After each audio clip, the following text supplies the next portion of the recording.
I'm Zach, another one of Jeff's sons. And I'll just start off by saying life follows its own course, and as both families here are keenly aware, you don't get to choose everything in the path it takes. You don't get to choose who your dad is, but if you could, I wouldn't change a thing. Today I'm officially sharing my dad with another family. And let me tell you, you guys are getting a great dad, and you're getting a great husband. Dads have all different shapes and forms. Some dads display cat-like elusiveness, and you really have to work for their affection. My dad is like an old dog. He's always available, and he's going to love you no matter what. For a little while, he was stray, but there were good people. Some of you are here today, Bob, Geraldine, who fostered him along the way to get him to where he is now, with his new owner. I just call him Tazzy from now on. His owner is a special owner. She keeps her dog well groomed, dressed with fancy sweaters, and on strict feeding times, probably with organic food. She takes him for runs on the canal and rarely faces a situation where she needs to keep him on a leash because he exhibits perpetual obedience.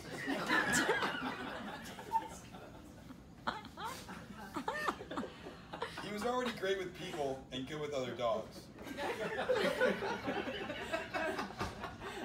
These were true qualities that his owner was looking for when considering adoption.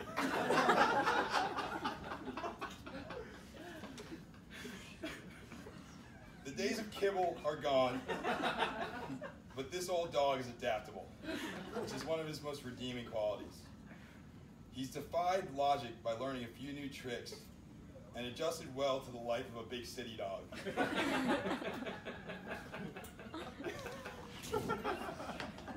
Ellen, I want to clear the air and tell you a few things about this old dog's history that you might not have been aware of.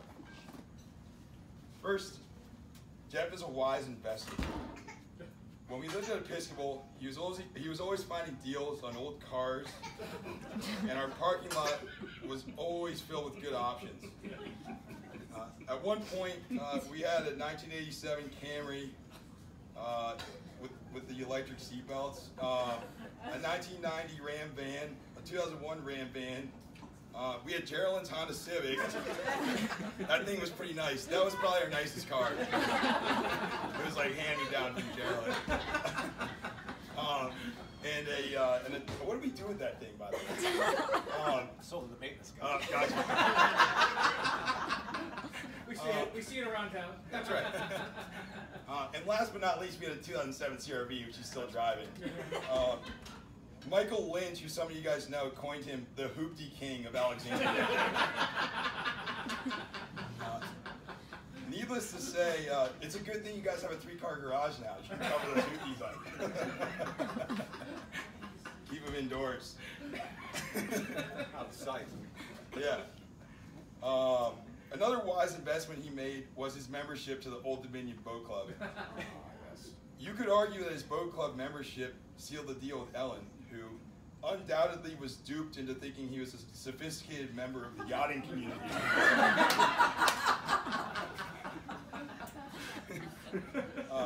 Little did she know his rationale for joining was that over time the yearly dues and induction fee would be offset by the $3 mini pitchers.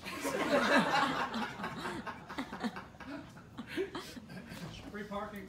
Free parking. Yeah, not there anymore though, right? My dad's resourceful. In Alexandria, he took advantage of an abundant resource and removed squirrels from people's yards, charging $30 per squirrel. He invented a new way of humanely disposing of the squirrels, which we're not going to get into right now. Statute of limitations is up there. Yeah, we're good. We're good on that. If you have any questions about that, though, feel free to ask them. My dad's good with pets.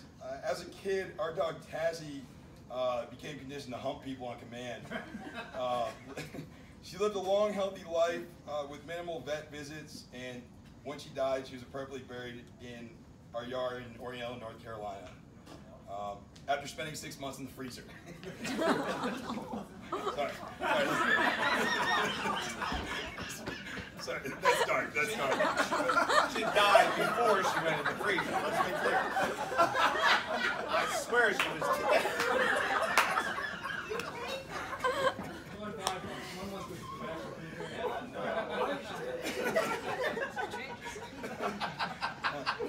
It's too late now, Ellen. Jeff is a great drinking buddy. In fact, he and I have been drinking buddies for most of my life.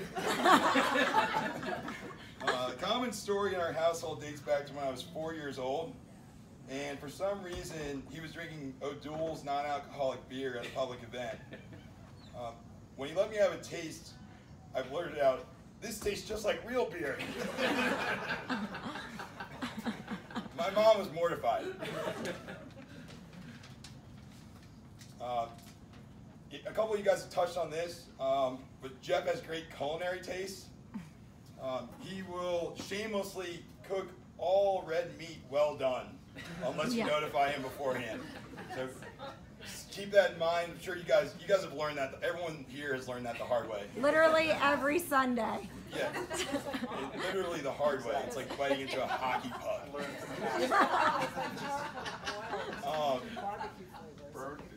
So yeah, like growing up, I actually. You guys have the same prize. Is that a gene in the family? Yes. Yeah, that's okay. That definitely genetic then. Good to know that I didn't get those genes. Growing up, I actually thought burgers was supposed to taste like charcoal. Well done bagels are also a specialty of his. And one other little side note, before he became a boat club member, he was a member of the Circle K gas station.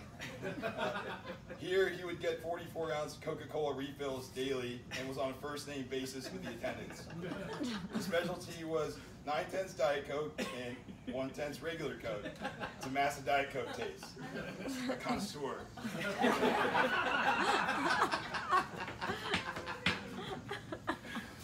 Jeff was never big into seafood, but I've seen him get more adventurous recently. Although watching his face when he eats most seafood is like watching a dog who accidentally ate hot sauce or horseradish. My dad gives great moral support. I remember a piece of life advice he gave me when I was about 18 years old. He told me not to set my goals too high so that I'm not always disappointed by the outcome.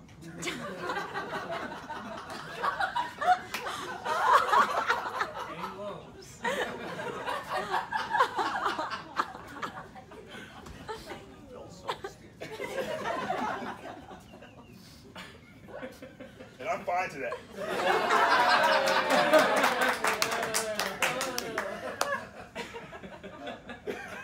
My dad is sneaky aggressive. Riding in a car with him can be like riding in a roller coaster. And he certainly breaks the stereotype of drivers with Hillary stickers. And for that reason, he fits well back in New Jersey, all around. Lastly, my dad is spiritual. He was quoted last week saying, "Nothing puts me to sleep like a headmaster and a priest." At Episcopal, he was so frequently moved by the Holy Spirit that he was deliberately placed in the back row so that he could nap during chapel services without offending others.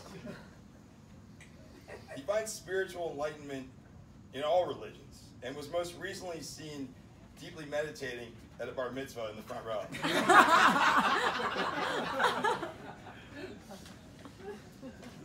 Yeah, and you guys already touched on this one too, but one more thing, I guess I'll lump it into the spiritual category. His house habits. If you guys think the driveway in briefs is bad, he used to do the whole thing around the house without the briefs. So,